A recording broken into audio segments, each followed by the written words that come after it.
नमस्कार नमस्कार नमस्कार मित्र मी अवधूत गुप्ते तुम्हा सर्वांचं स्वागत करतो तुमच्या लाडक्या कार्यक्रमामध्ये ज्याचं नाव आहे कॉटन किंग प्रस्तुत खुपते तिथे गुप्ते.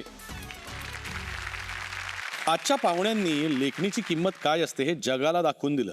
कुठलीही राजकीय पार्श्वभूमी नसताना देशातल्या राजकारणात आपल्या लेखणीच्या बळावर भक्कम स्थान निर्माण करणारे संजय राऊत साहेब. या लिहिणाऱ्या माणसाच्या लेखणीसोबत आता धारदार वाणीचाही सामना विरोधकांना करावा लागतोय. रोखठोक स्वभाव हीच ज्यांची सच्चाई आहे असे माननीय संजय राऊत साहेब यांचं जोरदार टाळ्यांनी स्वागत करूया. ऐसे लोग आते और चले जाते, मैं इसको कचरा कहता हूँ. कचरा जब हवा आती है तो कचरा उड़ जाता है. नजर धारदार माणूस दमदार आणि परत सांगतो, नारायण राणे माझ्या नादाला लागू नकोस. नजर धारदार माणूस दमदार जे शाण्याने आम्ही सगळे मूर्ख आहोत काय? राजाचा जिगर पब्लिक फिगर शिवसेनेचे कायदे आम्ही पाहू. तुम्ही कधीपासून शिवसेनेचे वकील झाला? धुरळ्या करतोय तिथं बिशिरतोय धिंगाणा होतोय तिथं. आता परत बोलतील मी काय भाषा वापरतो. मी वापरतोय का लोक वापरतात? धुरळा करतोय तिथं बिशिरतोय धिंगाणा होतोय तिथं. या! कोण? माझ्यासारखा सभ्य माणूस नाही. नाद करा पण आमचा कुठं नाद करा पण आमचा कुठं नाद करा पण आमचा कुठं नाद करा पण आमचा कुठं. संजयजी तुमचं स्वागत आहे खुपते तिथे छान. गुप्तेच्या या मंचावरती. आणि आज तुमच्या येण्याने हा मंच एकदम आता व्हायब्रंट झाल्यासारखं वाटायला लागलं. खुपायला लागलं बरंच. नाही. खुपायला अजून सुरुवात आहे. आम्ही तुम्हाला खुपायच्या खुर्चीवर बसायचं आहे. अजून ही खुर्ची म्हणजे आमच्या कार्यक्रमाची शान आहे, आमच्या कार्यक्रमाची हिरोईन आहे. तर तुमच्यासाठी ही खुर्ची मी फिरवायची त्यांना विनंती करतो.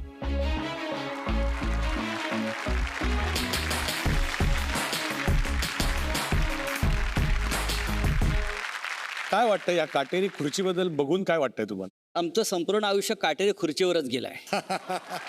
हे जे सगळं तुम्ही दाखवलेत खुपणारे आणि घुसणारे, हे आमच्या छातीत पण घुसलेत आणि पाठीत पण घुसलेत. तुम्हाला या खुर्चीवर बसण्याची मी अरे वा. विनंती करतो.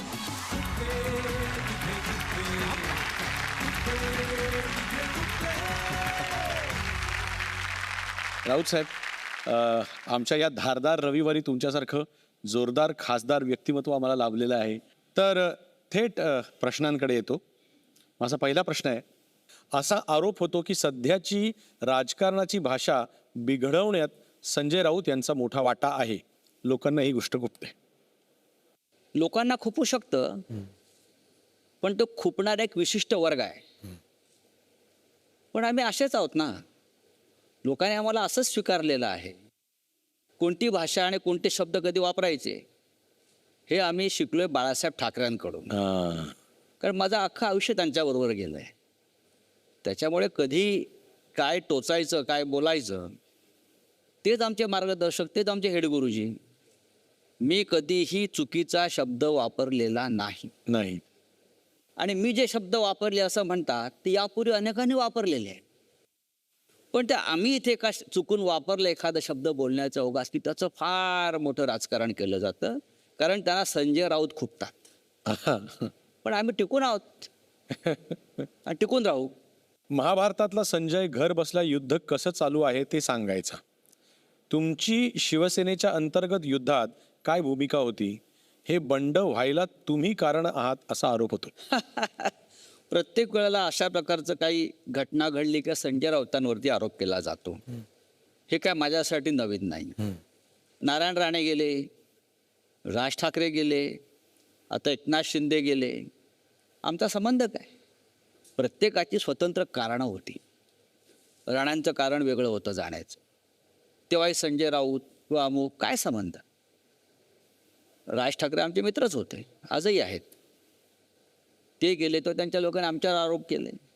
बाळासाहेब ठाकरेंनी आम्हाला त्यांच्या घरी पाठवलं त्या दिवशी की हे सगळं त्या दिवशी थांबवता आलं तर पहा. राणेंच्या घरी? नाही ना, आपले राज ठाकरेंकडे.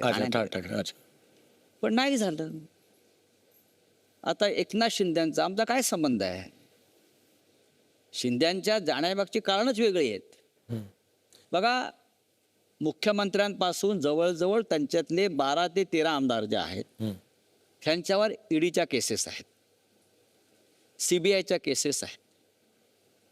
त्यांना धमकावलं, तुरुंगात जाण्यासाठी धमकावलं, त्यांच्यावर रेड्स पडलेला आहे, त्यांना वॉरंट निघालेले आहेत. हे घाबरले. त्यांच्यासमोर प्रश्न होता जेलमध्ये जायचं आहे की मुख्यमंत्री व्हायचं आहे. आता अर्थात कोण सांगेल मला जेलमध्ये जायचंय? मुख्यमंत्री पदाची ऑफर आहे. जेलपेक्षा मुख्यमंत्रीपद बरं. जेलमध्ये आम्ही गेलो आमच्या पक्षासाठी. मला ना एक म्हणजे आम्ही कसं सामान्य माणसं असतो, आम्हाला काय पडद्यामागे चाललेलं असतं माहीत नाही. आमच्यासाठी हे प्रसार माध्यमच आम्हाला पोहोचवतात. अरे आज असं झालं, अरे शिंदे साहेबांनी हे सोडलं, त्यांच्या पाठीमागे 2 आमदार गेले, ती गळती सुरू झाली या बाजूनी. अरे थांबणार कुठे? असं सामान्य माणूस फक्त तोंड करून वासून बघत होता. तुमची काय परिस्थिती होती? तुम्हाला माहित होतं? आम्हाला माहीत होत. 40 पर्यंत माहित होतं तुम्हाला? तर एक लक्षात घ्या, मला मी सांगतो याच्या मागचं राजकारण फार घाणेरडं झालं. महाराष्ट्रात शिवसेना राहता कामा नये, महाराष्ट्रात ठाकरेंचं नामोनिशाण राहता कामा नये, असं कारस्थान. आणि एकनाथ शिंदेकडे फक्त 7 ते 8च आमदार होते, हे आम्हाला शेवटपर्यंत माहीत. बाकीचे सगळे आमदार देवेंद्र फडणवीस आणि अमित शहानी फोडले. या सगळ्याचं कारण त्यांना मुंबईवर ताबा हवाय. आता आपण पहिल्या सेगमेंटकडे येणार आहोत, ज्या सेगमेंटमध्ये राऊत साहेब एक बाईट इथे दिसणार आहे आणि मग तुम्ही त्यांना तुमचं जी प्रतिक्रिया आहे ते तुम्ही थेट त्या स्क्रीनवरच्या माणसालाच तुम्ही ती द्यायची. ठीक आहे ना? तर बघूया बाईट कुणाचा आहे. संजय राऊत, तुम्हाला अनेक गोष्टीचा विसर पडतोय. एक संध्याकाळ होती माननीय बाळासाहेब असताना, संध्याकाळी साहेब आवाज ओळखलाय? नारायणराव. जिरणार की जिरवणार? कारण आता खुर्ची आहे फिरणार. फिरवा.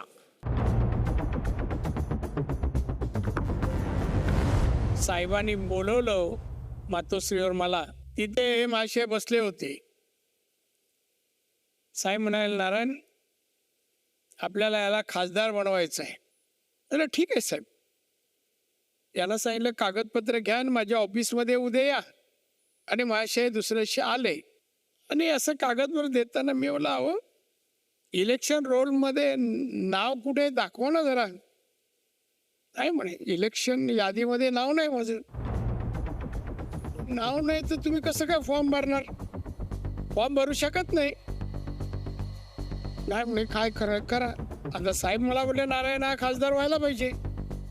मी अधिकाऱ्याला काय सांगायचं ते सांगितलं जाऊन. दुसऱ्याची स्कूटीनी होती, त्याचं नाव पुकारलं. लगेच रोहिदास पाटील धुळे, काँग्रेसचे नेते, त्यांनी हात असा वर केला. बोलला असेल हात वर.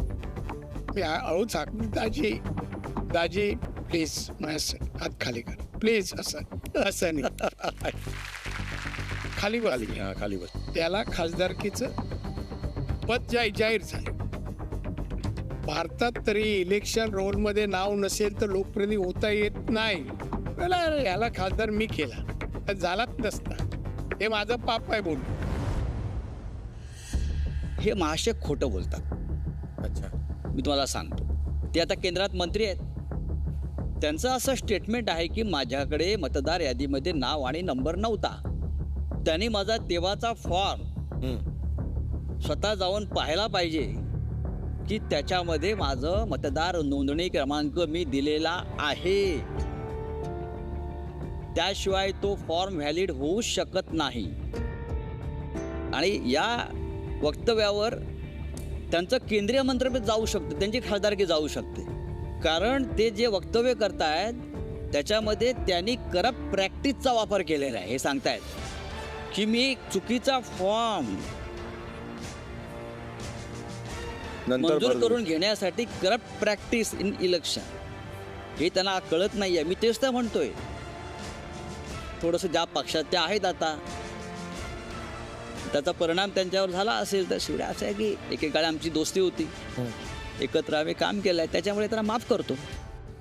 चला, माफ करतो या नोटवरती थांबायला हरकत नाही. चला, पुढचा अजून एक बाईट आहे. कोण आहे बघूया काय म्हणतंय. कि संजय राउत ये तो बात है से ऐसा करते था, ये करते हैं, चॅनल लागलं की हे सुरू, कॅमेरा हटला, हा बाकी काय चाललंय सगळं व्यवस्थित, एकदम व्यवस्थित वगैरे. मग हे कुठून आलं ऍक्शन? मला साहब ने जो किया है, बघ डोळे मोठे बिटे करणार, भुवा बिवा उडवणार बिवणार, किती बोलतो. त्यांच्याकडूनच शिकलो ऍक्टिंग.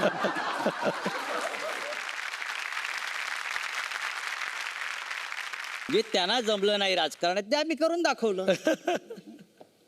नाही पण असे तुमची ऍक्टिंग, त्यांना ऍक्टिंगला वन्स मोर येतो माहिती? आहे की त्यांना ऍक्टिंगचा वन्स मोर सगळेच देतात. अजित पवार देत असतील, देवेंद्रजी देत असतील, इतर देत असतील, या बाबतीत त्यांचा कोणी हात धरणार नाही. फक्त ते राजकारणात घसरलं एवढंच. अजून एक आरोप तुमच्यावर होतो ते म्हणजे राजसाहेबांच्या राजीनाम्याचं पत्र देखील तुम्हीच लिहिलं होतं असं लोक म्हणतात. नाही ना, असं या अशा माझ्याविषयी अफवा फार पसरवल्या जातात. त्या काळामध्ये नक्कीच राज ठाकरे आणि आमची जी दोस्ती होती ही जगजाहीर होती. आम्ही एकमेकांकडे अनेक भावना व्यक्त करत होतो. त्यांचंही मनात काय मला माहीत होतं. त्या संदर्भात आम्ही बाळासाहेब ठाकरेंशी या विषयावरती आम्ही चर्चा केलेली आहे. उद्धव ठाकरेंशी चर्चा व्हायची आमच्या, कारण मी दोघांचाही मित्र आहे. असं नाही की दोघेही तितके जवळचे होते त्या काळात. किंवा माझ्यावरती आरोप व्हायचा तुम्ही राज ठाकरेंच्या फार जवळ आहात. ते खरं होतं, नाही असं नाही. उद्धव ठाकरे माझी अजूनही चेष्टा करतात, तुझा मित्र. तर हे जे आहे कुठल्या तरी पुस्तकात कोणीतरी छापलं की त्यांचा राजीनामा मी लिहिला, असं पाप मी करणार नाही. राज ठाकरेंनी पक्ष सोडायचं काय कारण आहे? मला वाटत नाही की फार राजकीय कारण आहेत त्याच्या मागे. अच्छा. शेवटी कुटुंबात पडलेली फूट आहे ती. या महाराष्ट्रातल्या पहिला क्रमांकाचं कुटुंब म्हणजे ठाकरे परिवार, सत्तेवर असो अगर नसो. आणि हा शिवसेनेचा परिवार आहे. ज्या बाळासाहेब ठाकरेंनी हा महाराष्ट्र उभा करण्यासाठी, मराठी माणसाला अस्मिता देण्यासाठी, ताकद देण्यासाठी या परिवारानं तो त्याग आणि संघर्ष केला आहे, तो परिवार तुटावा असं कोणाला वाटेल? आणि आमच्यासारखा नाही कधीच वाटू शकणार नाही. तुटला दुर्दैव आहे. मला असं वाटतं की ह्याच भावनेच्या टप्प्यावरती ह्या कार्यक्रमाचा भावनेच्या बाबतीतला सर्वोच्च बिंदू असलेला फोन इथे अवतरित झाला पाहिजे असं मला वाटतं. राऊत साहेब, या फोनची महती काय सांगायची वेगळी गरज नाही. आता महाराष्ट्राला उत्सुकता आहे की आता तुम्ही हा फोन उचलून कुणाला फोन लावणार? तुम्ही जे काही तुमच्या मनात ज्या व्यक्तीविषयी बोलायचं असेल त्या व्यक्तीला हा फोन लागणार. तर आम्ही सगळे उत्सुक आहोत. हा जो फोन आहे अशाच प्रकारचा फोन बाळासाहेबांच्या खोलीत आहे. हो. अच्छा. इथे बाळासाहेब बसतात, त्याच्या उजव्या हाताला अगदी अशा पद्धतीचाच फोन आहे. म्हणून मी त्या फोनकडे पाहतोय मग. अरे वा. आणि अर्थात मला जेव्हा माझ्या भावना अशा उचलून येतात तेव्हा मला बाळासाहेबांचीच आठवण येते. वा. बरं का. आणि मी बाळासाहेबांशी स्वतःच बोलतो. बोला ना, आम्हाला ऐकायचं. तुम्ही नेहमी निष्ठेला महत्त्व दिलं. निष्ठा ही तुमच्यासाठी सर्वोच्च होती. तुमच्याही काळामध्ये अनेक लोक सोडून गेले, ज्यांना तुम्ही घडवलं, मोठं केलं. आणि मला प्रत्येक वेळेला दिसलं की हा माणूस खरा लोहपुरुष आहे. अजिबात ते विचलित झाले नाहीत. प्रत्येक वेळा तुम्ही बोलत राहिला, मी पुन्हा शिवसेना उभी करेन. ज्यांना जायचंय ते गेले. जोपर्यंत हा मराठी माणूस आणि शिवसैनिक माझ्या भोवती आहे, माझ्या जवळ आहे, तोपर्यंत ही शिवसेना संपणार नाही. आणि जे गेले ते राजकारणात टिकणार नाहीत. आणि तसंच होताना आम्ही सगळ्यांनी पाहिलं. तुमच्याकडनं आम्ही काय शिकलो? तर संकटाच्या छाताडावर पाय रोवून उभं राहा, डगमगू नका, प्रामाणिकपणा सोडू नका. तुम्ही प्रामाणिकपणे काम करत राहा, लोक तुमच्या पाठीशी येतील. तुम्ही सांगितलेत की शिवसेना सत्तेसाठी जन्माला आली नाही. तुमचं एक अत्यंत आवडीचं वाक्य होतं, we are not born for power, power born for us. सत्ता आमच्यासाठी, आम्ही सत्तेसाठी नाही आहोत. आणि मला असं वाटतं की आज जे संकट शिवसेनेवर आलेलं आहे. तुमची शिवसेना हे नावच कोणीतरी चोरलं. ज्या धनुष्यबाणाची आपण पूजा करत होता तुमच्या देवाऱ्यात, तो धनुष्यबाण काही महाशक्ती म्हणवणाऱ्यांनी चोरला. आणि केव्हा तरी हे दगा देतील हे तुम्ही आम्हाला वारंवार सांगत होता. आणि आम्हाला खात्री आहे शिवसेना खरी की खोटी हा जो वाद चालू आहे, आणि नक्कीच सत्य काय आहे, खरं काय आहे तुम्ही पाहताय. मी तुरुंगात असताना मला तुमची फार आठवण यायची आणि मला सारखं वाटायचं की तुम्ही मला यातून बाहेर काढा. आणि मी आलो. तुम्ही माझ्या प्रत्येक कृतीचं समर्थन केलं आणि मला ताकद दिलीत. म्हणून हा संजय राऊत आज या संकटात उद्धव ठाकरेंबरोबर ठामपणे लढतो आहे. बाळासाहेब, जी शिवसेना तुम्हाला अपेक्षित आहे, अभिप्रेत आहे, ती तुम्हाला लवकरच पाहता येईल. तुम्ही फक्त आशीर्वाद देत राहा. जय महाराष्ट्र.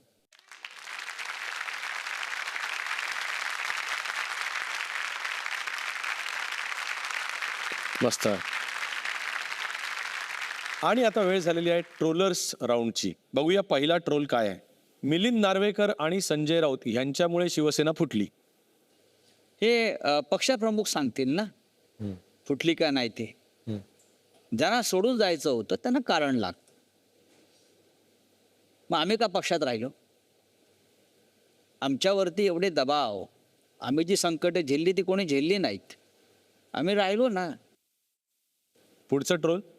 संजय राऊत यांच्यामुळे शिवसेनेने शरद पवार यांच्याशी युती केली, नाहीतर असं कधीच घडलं नसतं. तेव्हाची परिस्थिती तशी होती राजकीय. 2.5 वर्षापूर्वी जेव्हा भारतीय जनता पक्षाबरोबर जमलं नाही किंवा त्याने शब्द पाळला नाही, सगळ्यांना माहिती आहे. पक्षप्रमुखच सांगतील त्याविषयी. तेव्हा नवीन समीकरण या राज्यामध्ये हे त्यातून घडलं, त्याला मी जबाबदार नाही. शब्द त्यांनी मोडला म्हणून असं घडलं आणि घडवावं लागलं. पुढचा ट्रोल बघूया आपण. प्रेस कॉन्फरन्समध्ये थुंकण्यासारखे प्रकार करणं लोकांना मुळीच आवडलेलं नाही. मी कुठे थुंकलो? नाही ना. लोकांना वाटतं मी थुंकलो, पण मी थुंकलो नाही. मी संताप व्यक्त केला. उद्धव ठाकरे हे एक ज्येष्ठ नेते आहे. ते शिवसेनेचे प्रमुख आहेत. मुख्यमंत्र्यांचे चिरंजीव सध्याच्या, त्यांचं वय काय आहे? त्यांचं वय आदित्य ठाकरें एवढंच आहे किंवा त्याच्यापेक्षा लहान पण असतं. त्या उद्धव ठाकरेंनी मुख्यमंत्र्याच्या या चिरंजीवाला मुलासारखं वाढवलं, सांभाळलं, 2दा खासदार केलं. आपण राजकारणात नसताना, आपली कुवत नसताना 2दा खासदार केलं. तुम्ही त्यांच्याविषयी ज्या भाषेचा उल्लेख, संदर्भ देताय उद्धव ठाकरेंविषयी, ते ट्रोलवाल्यांना दिसत नाही. ते काय बोलले उद्धव ठाकरेंविषयी, कशा भाषेत बोलतायत, त्यांना शोभतात. त्याच्यावर तुम्ही आक्षेप घेत नाही. पण संजय राऊतांनी एक भावना, संताप व्यक्त केला, ते तुम्हाला दिसतं. माझ्यासारख्या माणसाची क्रियेला प्रतिक्रिया असते अनेकदा. क्वचित तुम्ही पहा असे प्रसंग एकदा का 2दा घडले असतील, पण ती चीड आहे. कोणाविषयी तुम्ही भाषा वापरता? उद्धव ठाकरेंविषयी ज्यांनी तुम्हाला सर्व दिलेलं आहे. थोडं तरी तुम्ही कृतज्ञता ठेवा. या मॅजिक बॉक्स राऊंडमध्ये आम्ही इथे एक मॅजिक बॉक्स आणतो आणि मग त्याच्यातनं काही वस्तू, काही गोष्टी येतात, ज्यातनं पुढची गंमत घडते. आता आधी मॅजिक बॉक्स आणूया आणि मग पुढची गंमत मी तुम्हाला सांगतो. तर राऊत साहेब, याच्यामध्ये हा जो बॉक्स आहे, हा मॅजिक बॉक्समध्ये कधी वस्तू असतात, पण आज या बॉक्समध्ये आहेत काही फोटो. मी तुम्हाला ते फोटो काढून दाखवणार आणि तुम्ही कमीत कमी शब्दात या फोटोमधल्या व्यक्तीचं भवितव्य काय हे आम्हाला सांगायचं. वा.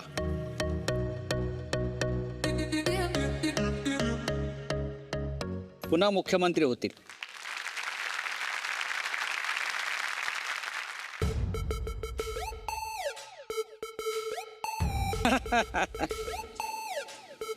त्यांनाही सांगता येणार नाही त्यांचे भविष्य. आता मंत्रिमंडळ विस्तारात कळेल पुढल्या दिल्लीच्या. आता याचं उत्तर मी गेस करू शकतो पहिल्या उत्तरावरनं. आक्रमक नेतृत्व, चांगलं भविष्य. येणाऱ्या काळामध्ये ते या राज्याचं नेतृत्व करू शकतील एवढंच मी सांगेन. पण उद्धव साहेब परत मुख्यमंत्री होऊ शकतील तर हे परत उपमुख्यमंत्री होऊ शकतील असं म्हणाला तुम्ही. त्यांचा नावावर विक्रम आहे, सर्वाधिक काळ उपमुख्यमंत्री राहिलेली ती व्यक्ती आहे. त्या विक्रमात भर पडेल. आणि असं आहे की शेवटी राजकारणामध्ये भाग्याला फार महत्व असतं. उद्धव ठाकरे मुख्यमंत्री होतील असं कोणाला वाटलं होतं का, किंवा ते पद स्वीकारतील असं कधी कोणाला वाटलं होतं का? आम्ही उद्धव ठाकरेंकडे भविष्यातले देशाचे नेते म्हणून पाहतो. अशा वेळेला महाराष्ट्रामध्ये त्यांना संधी मिळेल. पुढील फोटो. मला त्यांचे भविष्य केंद्रात दिसतंय.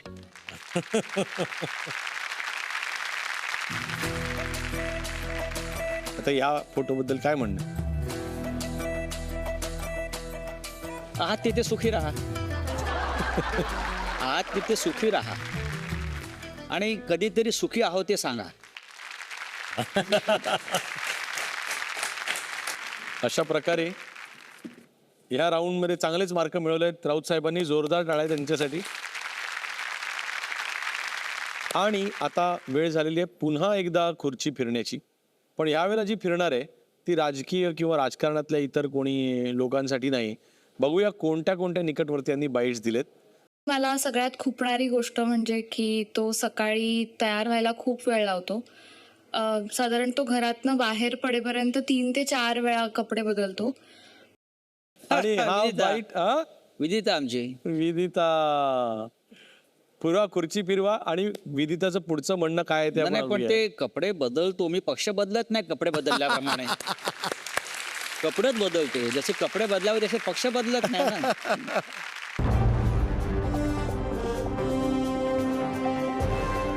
आणि ते बघून आम्हालाच खूप कंटाळा येतो की हा किती वेळा कपडे बदलतोय. तर ती सगळ्यात खुपणारी गोष्ट आहे. मला बाबांची सगळ्यात आवडणारी गोष्ट म्हणजे ते कुठल्याच गोष्टीला नाही म्हणत नाहीत. प्रत्येक गोष्ट ते पॉझिटिव्हली घेतात. आणि दुसरी आवडणारी गोष्ट म्हणजे ते बाहेर किती आक्रमक असले तरी ते घरी खूप शांत असतात. खरं आहे. काय सांगा. खरं आहे. मी बघायची म्हणते कपडे बदलायची मला आवड आहे. मी ऑफिसमध्ये 2 वेळा बदलतो. हो का. माझ्या गाडीत असतात कपडे. मला आवड आहे. तेवढीच एक आवड आहे की नीटनेटकं राहायला पाहिजे. हे आम्ही बाळासाहेबांकडून शिकलो सगळं की व्यवस्थित राहायला पाहिजे माणसानं. आपला अपिअरन्स नीट असायला पाहिजे. आणि हो, घरी मी बाहेरचं जे काय सगळं असतं ते मी घरी आणत नाही शक्यतो. अगदीच इमर्जन्सी असेल तर, नाहीतर सगळं राजकारण घराच्या बाहेर. पुढचा बाईट बघूया. संजयचे वडील आणि संजयचे काका वाटते शिवसैनिक होते. घरात शिवसेनेचं वातावरण होतं आमच्या. आमच्या काळात मार्मिक यायचा, साहेबांचे लेख यायचे, साहेबांचं व्यंगचित्र यायचं, श्रीकांतजींचे जे व्यंगचित्र यायचे, लेख यायचे, ते सगळे तो वाचून सगळं ते फाडून वहीत पुस्तकात त्याची कात्रणं करून ठेवायचा. आणि त्याला ते वेडच लागलं ते शिवसेनेचं. लहानपणापासून लेख लिहायचा तो. मार्मिकला पाठवायचा, लोकसत्तेत पाठवायचा लिहून तो. त्याला लिहायचं खूप हे होतं, पहिल्यापासून आवड होती. आणि एकदा असं झालं की काहीतरी एक लेख आला होता चांगला मार्मिकमध्ये. आणि ते ग्रस्त असे आले, जवळजवळ 75-80 वर्षाचे ग्रस्त होते. आणि ते असे शोधत आले घाटकोपरला पंतनगरमध्ये. संजय राऊत करत आले. त्या बाजूच्या आमच्या बिटवीन लोकांनी सांगितलं काय इथे राहतात. वरती आले ते ग्रस्त आणि आल्या दाळात उभे राहिले. मला म्हणाले संजय राऊत कुठे आहेत. तर मी म्हटलं संजय राऊत कोण. तर नाही ते लिहितात ते. तर मी म्हटलं तो माझा मुलगा आहे. तर त्यांना बोलवा. मग त्याला बोलवलं वरती. त्यांना वाटलं म्हणजे मोठी एक व्यक्ती कोणतरी असेल. संजय लहान होता, 6वी-7वीला असेल तेव्हा. त्यावेळेस त्याला बघितलं तर आश्चर्य वाटलं. हा मुलगा लिहितो. म्हटलं हा मुलगा लिहितो. तर आम्हाला वाटलं कोणतरी मोठं माणूस असेल असं आम्हाला वाटलं. तर बसले ते, चहा घेतला आणि म्हणाले जाताना त्याला आशीर्वाद देऊन गेले की भविष्यात हा मुलगा खूप मोठा होईल. या वयात एवढं लिखाण करते, त्या भविष्यात हा ते मोठा होईल.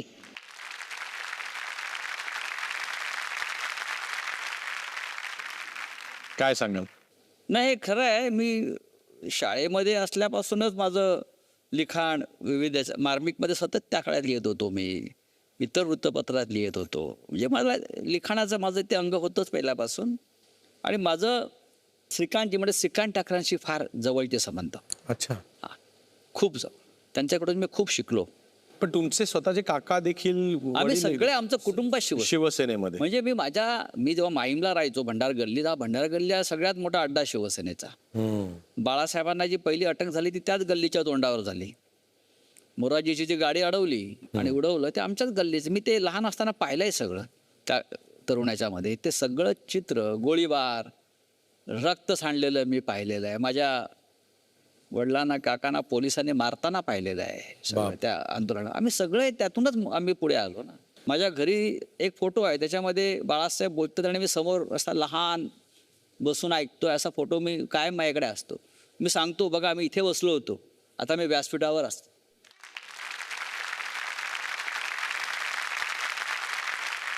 शिवसेना आमच्या रक्तात आहे बाळासाहेब. ती अशी कोणाला काढता येणार नाही. मातोश्रीवरती पण तुमची जी जवळीक किंवा तुमचा जो अधिकार आहे त्याच्यामध्ये मला वाटतं ह्या जे आमदार 40 गेले त्यांच्यापैकी कॉमनली जर का सगळ्यांना विचारलं एकच जर का कॉमन असेल तर मातोश्रीवरती ठाकरे आणि बाकीचे आमदार यांच्यामध्ये तुम्ही दुवा असण्यापेक्षा भिंत म्हणून उभा राहता असं कधीच नाही. असं त्यांचा आरोप असू शकतो. कधीच नाही. हे जे सगळे आमदार आहेत ते सगळे यातले अर्धे आमदार तर मंत्रीच होते. त्यांना उद्धव ठाकरेंनीच मंत्री केलेलं आहे. भिंत आली कुठे? एकनाथ शिंदे यांच्याकडे इतकी महत्वाची मोठी मोठी खाती दिली ती का मी दिली? ही उद्धव ठाकरेंनी दिलेली आहेत ना अनेक वर्ष. जी आता सगळे मंत्र्यांची तुम्ही नावं घ्या, आमदार घ्या, हे का आताचे आहेत का आमदार? हे शाखा प्रमुख पदापासून वर गेलेले उद्धव ठाकरेंच्या जवळचे लोक आहेत सगळे. मी पक्षाचा मालक नाही आहे किंवा मी उद्धव ठाकरेंचा मालक नाही आहे, ते आमचे मालक आहेत. जरी आमची मैत्री असली, नातं असलं तरी मी सुद्धा त्यांना माझा सेनापती मानतो. बरोबर. त्यांनी सांगितलेली प्रत्येक गोष्ट मी ऐकतो, मला पटो अगर न पटो, पण मी त्यांची प्रत्येक भूमिका मान्य करतो आणि पुढे जातो. हे माझं धोरण आहे, म्हणून मी पक्षात टिकलो. आणि मी काय म्हणतो की राजकारणामध्ये अजून काय मिळायला पाहिजे माणसाला. आम्ही रस्त्यावरचे फाटके लोक होतो. बाळासाहेब ठाकरेंनी जर शिवसेना स्थापन केली नसतील या परिवाराने तर आम्ही कुठे असतो? रस्त्यावरच असतो. कुठेतरी बँकेत कारकुनी करून रिटायर झालो असतो. आज मला राष्ट्रामध्ये ओळख आहे. 22 वर्षापेक्षा जास्त काळ मी संसदेचा सदस्य आहे. शिवसेनासारख्या पक्षाचा मी नेता आहे. सामनासारख्या वृत्तपत्राचा मला त्यांनी संपादक केला वयाच्या 28व्या वर्षी. 28. अजून काय मिळायला पाहिजे माणसाला? खरं. निष्ठा नको ठेवायला. हे जे सोडून गेले त्यांना माझ्यापेक्षा जास्त मिळालेलं आहे.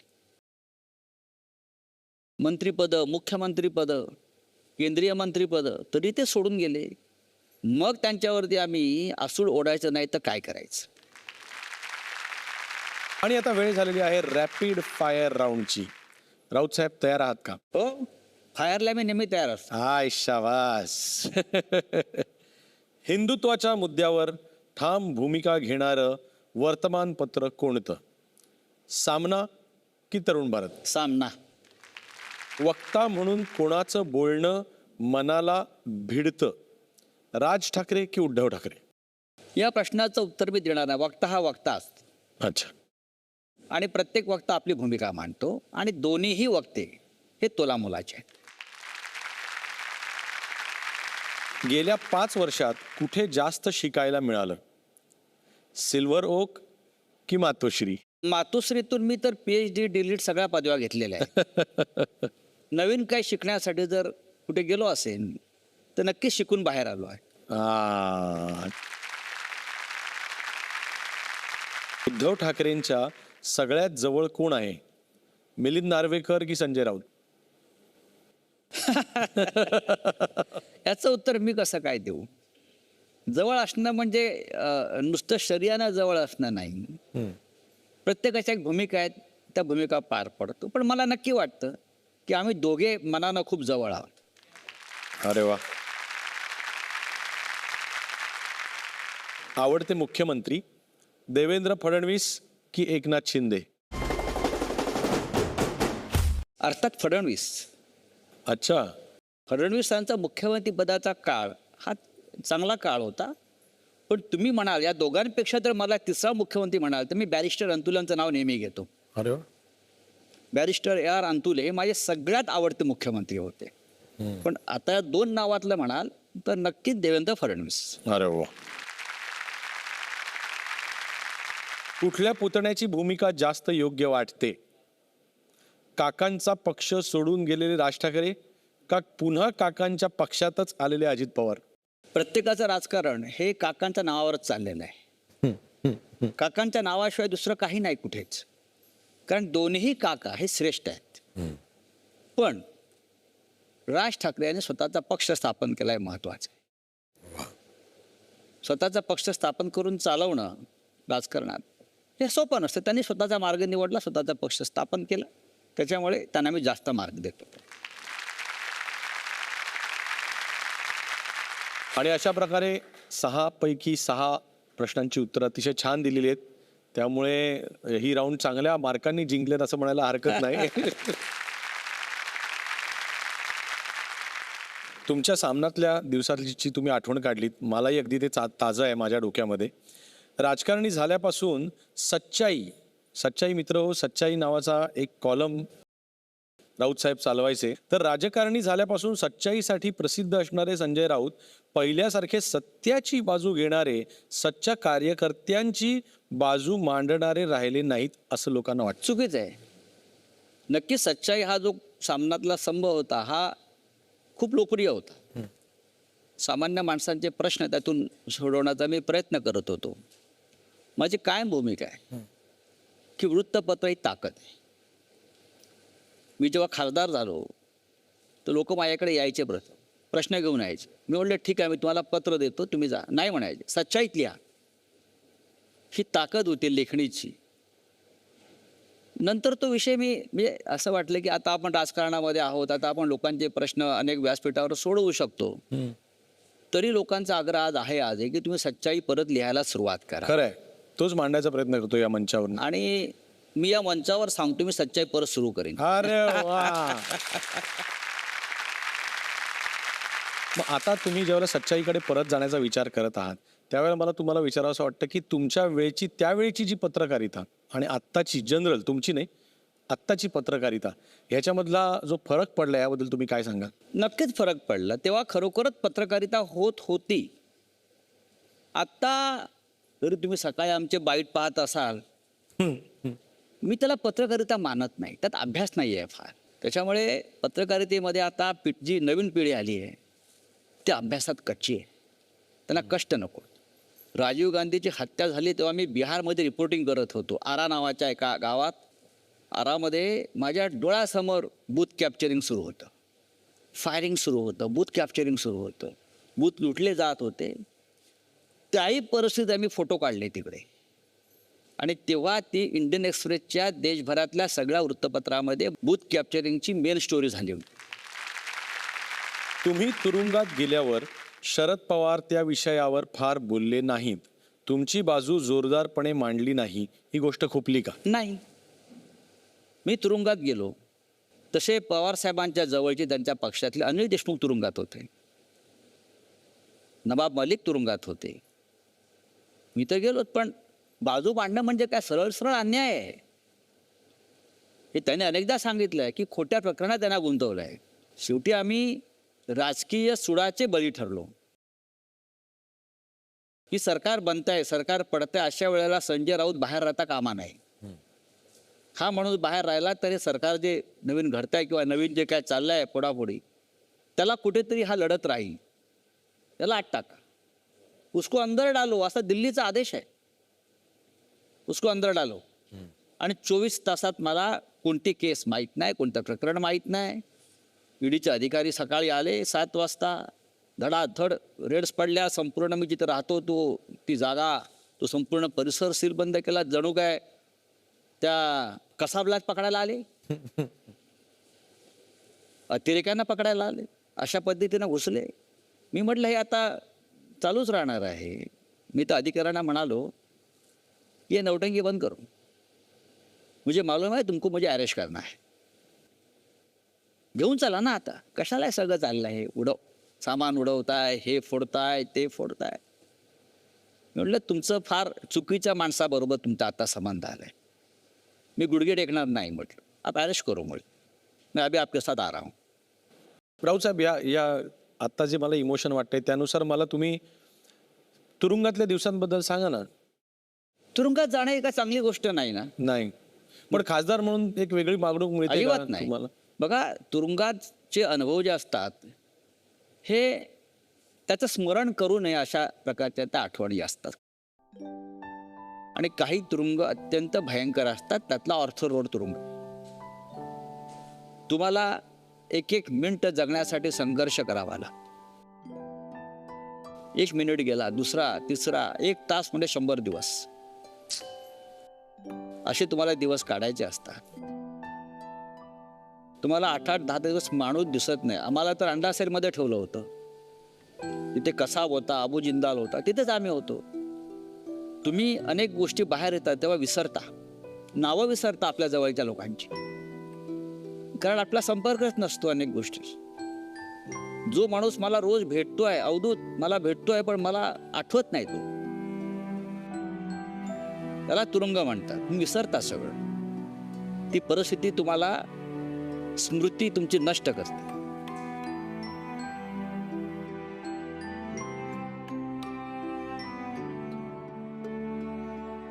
मला या 100 दिवसांबद्दल ना तुमच्या कन्येकडून ऐकायला खूप आवडेल की बाबा ज्यावेळेला तिथे तुरुंगात होते त्यावेळेला घरी काय परिस्थिती होती, तुम्ही कसं सगळ्यांनी फाईट केलं या संकटाशी? त्यावेळेचा एक प्रसंग मला जो आठवतोय तो मी सांगते. मला वाटतं बाबाला जाऊन आय थिंक म्हणजे तुरुंगात जाऊन 1 आठवडा वगैरे झाला असेल.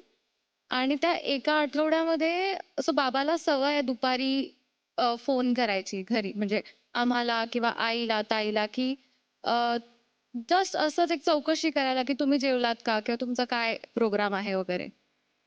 तर त्या 1 आठवड्यामध्ये साधारण त्यावेळेला जेव्हा असं माझा फोन वाजायचा तेव्हा मला असं वाटायचं की बाबांचा कॉल आलाय. तर तो मला आठवतो अजूनही, की त्यावेळेला मला असं वाटायचं की बाबांचा फोन आला आणि मी पटकन फोनकडे धावत जायची की बाबांनी कदाचित चौकशी करायला फोन केला. किती हृदय आहे. तुरुंगामध्ये तुम्हाला कोणाला भेटता येत नाही. आठवड्यातून एकदा एक दिवस असतो, मुलाखतीचे दिवस म्हणतात त्याला, आणि तो सगळ्या कैद्यांसाठी सारखा असतो. तेव्हा कसं असतं की आपण जायचं, उभं राहायचं. एक अशी काचीची एक भिंत असते आणि समोर मग आपले नातेवाईक असतात, ते समोर येतात. मध्ये काचीची भिंत असते आणि फोनवरती आपण बोलायचं असतं. तुमच्या पत्नीने कसं काय या सगळ्या संकटांना त्यांनी नाही, तुम्हाला तिचं अर्थात तिचं तर महत्व आहेच. ती खंबीरच आहे. तिने जास्तच सहन केलंय सगळं. ती शिक्षिका म्हणून काम करत होती, आता ती रिटायर झाली. तिला किती भोगावं लागलं असेल, पण तिने मुलांना सांभाळणं, त्यांना धीर देणं, म्हणजे आपल्या मनातल्या भावना काही असल्या तरी त्या प्रत्यक्ष चेहऱ्यावर न आणणं, प्रत्येक वेळेला कोर्टात मला भेटायला येणं आणि मला धीर देणं. बरं, मीच त्यांना धीर देत होतो. जेव्हा जेव्हा मी कोर्टात तारखेला येतो, माझ्या चेहऱ्यावर तुम्ही पाहिला असेल की मी लग्नाला आल्यासारखा येत होतो. काय करणार, मी व्यवस्थित आतमध्ये माझं रेग्युलर कपडे घालून बाहेर पडायचो. जॅकेट असेल, जण मी सामनातच चाललोय, सेनाभवनात चाललोय. आतमध्ये गेल्यावरती परत मी कैदी आहे. पण सगळी मुलं भेटायला यायची, पत्नी भेटायला यायची. तिचं कौतुक आहे. कौतुक आहे.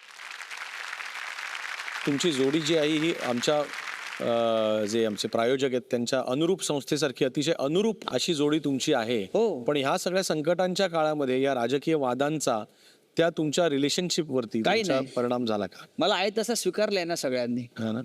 त्यांनी कधी कटकट नाही का की नाही, "या, कधीच असं नाही. तू आतमध्ये जाणार असाल तुम्ही जर का असेल नाही नाही नाही तर जाऊ दे नको." किंबहुना त्या सगळ्यांचं म्हणजे माझी मिसेस जी वर्षा आहे ती, किंवा मुली असतील, माझा भाऊ असतील, माझे एक भाऊ तो माझा आमदार आहे.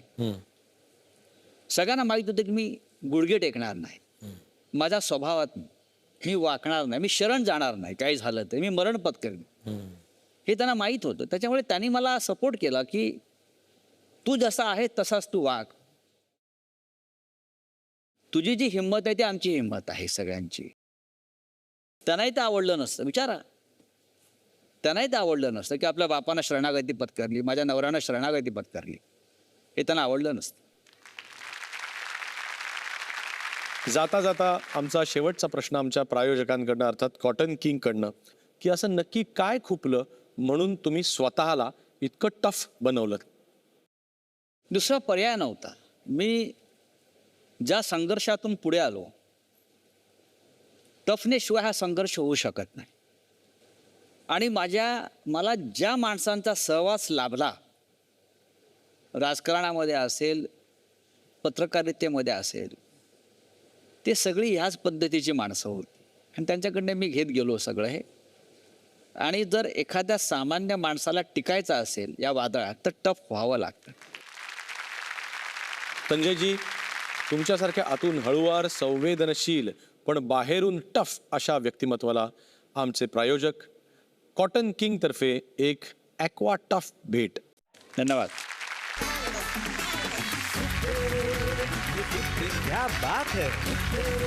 खरंच हा तुमचा ॲक्वा टफ प्रवास आमच्यासाठी खूप खूप प्रेरणा देणारा ठरलेला आहे. आणि तुमचा पुढील प्रवास असाच आनंदी आणि आरोग्यमयी राहावा ही इच्छा व्यक्त करताना आम्ही तुम्हाला देत आहोत आमचे प्रायोजक अमृत नोनी तर्फे एक गिफ्ट हॅम्पर.